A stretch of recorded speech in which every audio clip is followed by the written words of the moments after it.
Oh, there you are, YouTube. Doodle doodle doodle doodle doo. Subscribe if you're interested, but also no pressure. Hey, I had that interview today. If you follow the channel, I've been talking about it every once in a while. So thank you for all those good vibes, good thoughts, and all of that. In regards to that interview, we'll find out, how that goes. Who knows? But anyway, what we're going to do today, though, is a random ranking. We're going to go to our movie collection behind me and pick out 3 movies at random, and then we'll rank those movies based on whatever criteria we come up with. I'll rank them here in the video, but if you'd like to rank them in the comments below, please feel free to do so. Let's get to picking those movies. Alrighty, maybe right here. Let's see what this one is. I hope I haven't picked it before. Sometimes that happens. Maybe this one, and then how about something on this side? Down in this area.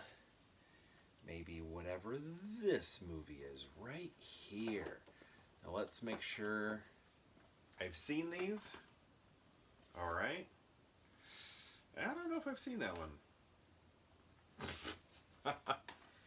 Mona Lisa Smile, have I seen that? I actually can't remember. And because I don't remember, we're going to pick this one instead. Okay. Alright, so let's start with the ones that I picked. So again, Mona Lisa Smile is out. I actually do think I did see this. This looks generic, this cover. That does not look good. Julie Roberts, Julia Stiles, Kirsten Dunst, Maggie Jill.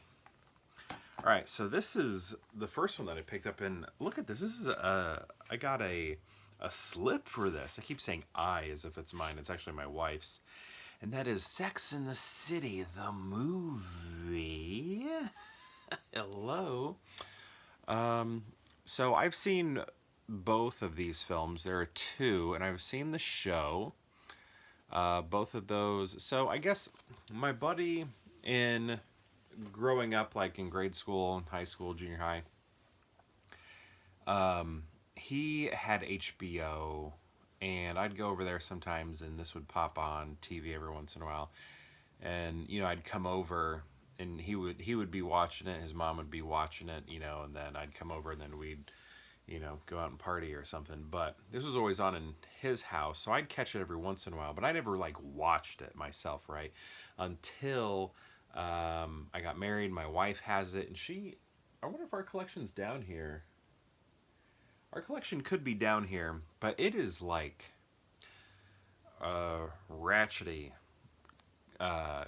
box set that she has, because it's like the original ones that came in some like sort of weird hard plastic that just like cracks and it's so brittle. Not good. But anyway, I do like the show. I do like the show. And I think I like this first movie as well. I remember the second movie not being as good, and it's sort of feeling a little like artificial and false and over the top and jump the sharky sort of vibes. But I do remember liking this one. I like the revival that's happening, which is called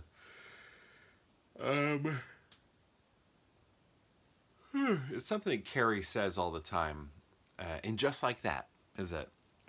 But I do like this movie. It's just I'm having a tough time pointing out some details, but I do know that every time I've seen it, I'd be like, you know what, I like that. That's good. But the sequel, not as into. Next we have whoosh, Cold Mountain. Cold Mountain, I've always liked this one. Sprawling, we're covering a lot of terrain here. We got a lot of people who pop into it, sort of like cameos, almost like when you're watching like the Blues Brothers movies, because I do like the second one. But when you're watching those movies, they're like kind of like traveling around, and then, sorry for the yawning, it's kind of late. You're traveling around in those Blues Brothers movies, and we have these stops along the way, and each stop incorporates a cameo. This movie sort of feels that way a little bit. in regards to some of the secondary characters that just pop up. You know, we say secondary, but maybe they're thirdary because she's a secondary character and she won an Oscar for this. But like thirdary, I'm talking about people like Philip Seymour Hoffman, people like Natalie Portman. Let's see if we can see some other names on here. Giovanni Ribisi. Donald Sutherland. I honestly don't even remember Donald Sutherland being in this. Ray Winstone. He's not written on here, but I know Jack White would be another one, right? I think that's sort of the most fun part of this movie. It's a melodrama. It's a melodrama. But you know what? I've always liked it. All right, next we got, and look, the Washington Post says it's the best picture of the year. So the Rex Reed of the New York Observer says it's a masterpiece. It's spectacular. Newsweek calls it stunning. Winner Academy Award Best Supporting Actress Renée Zellweger. Next we have... What? Oh my goodness, sorry that so much of this video is me yawning. I hope you're not yawning. Next we have my favorite movie of all time. The other films didn't stand a chance in this random ranking. When you're going up against Hook and I'm the judge, this is number one, no matter who you are. This is my favorite movie of all time.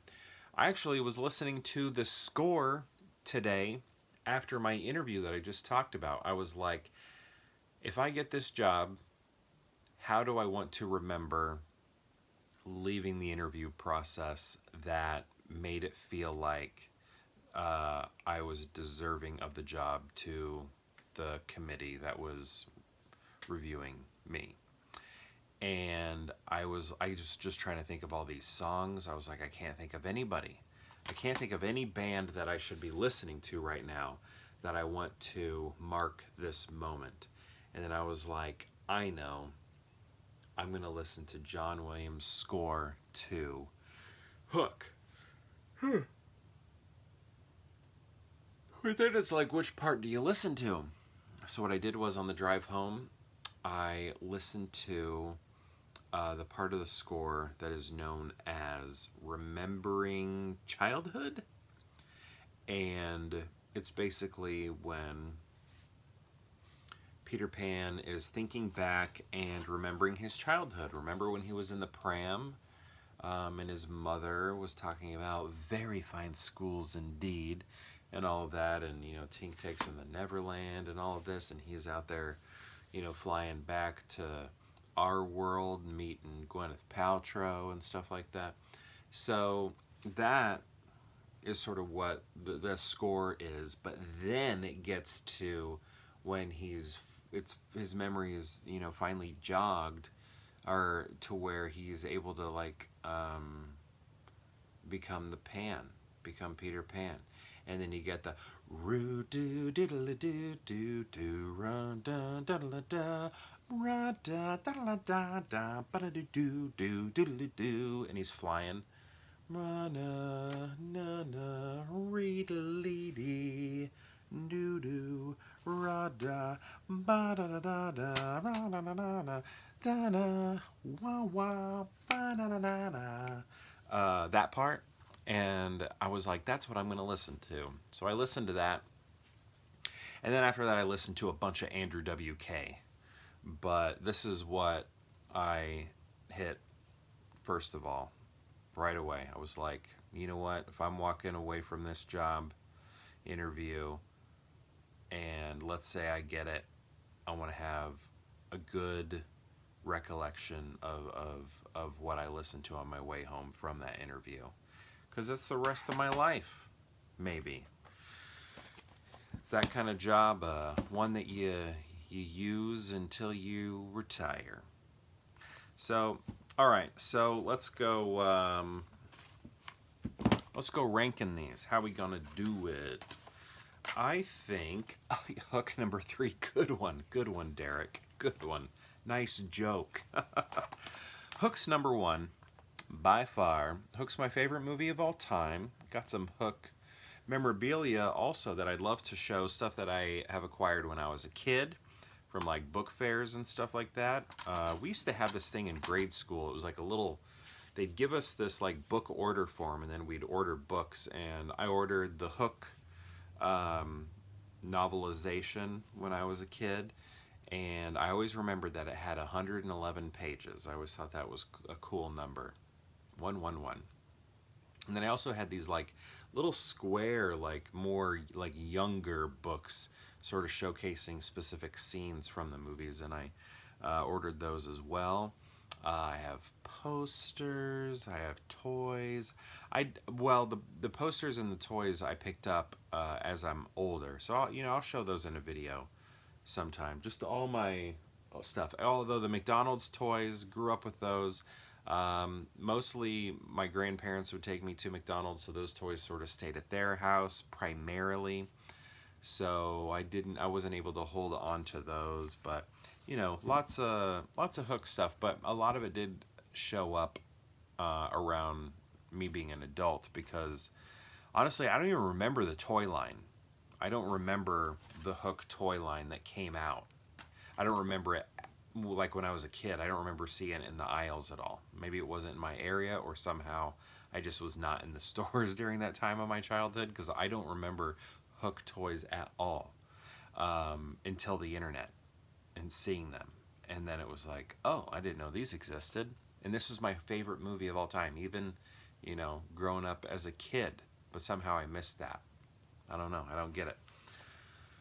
But I've dabbled in that a little bit. But anyway, how are we going to rank them? Hook is definitely number one. Hook is definitely number one. But then after that, I got to go with my film Cold Mountain, a movie I like very much, and I've used as a background movie multiple times. I've fallen asleep to it multiple times.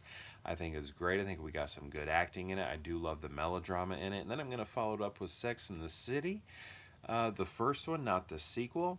And this is a very easy ranking here. I know exactly what I'm doing. Yeah, I do. I know exactly what I'm doing. I'm going to go with Hook, and then Cold Mountain, and then Sex and the City. So my question to you, though, is, have you seen these films, these three right here? And if so, what do you think of them? And if you've seen all three, how would you rank them? I'd love to know. Let me know in the comments below, and perhaps we'll see you tomorrow for more Pure Hangout.